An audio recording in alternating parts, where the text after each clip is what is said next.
السلام علیکم ورحمۃ اللہ وبرکاتہ۔ محترم ناظرین، جیسے جیسے عید قریب آ رہی ہے، نفرتی لوگ عید کے موقع پر دنگا بھڑکانے کی ہر ممکن کوشش کر رہے ہیں۔ ایودھیا میں آپ نے دیکھا تھا کہ کس طرح دنگے کروانے کی کوشش کی تھی، لیکن شکر ہے پولیس کا کہ وقت سے پہلے ہی ملزموں کو گرفتار کر لیا تھا۔ آپ کو بتلا دیں کہ اس وقت راجستھان کے پالی سے خبر آ رہی ہے کہ عید سے پہلے عیدگاہ میں بھگوا جھنڈا پھہرایا گیا ہے۔ مسلمانوں نے جم کر اس کا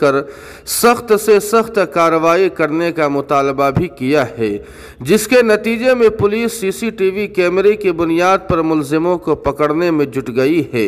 ناظرین کرام، اس موقع پر ہمیں دو باتوں کا لحاظ کرنا بہت ہی ضروری ہے۔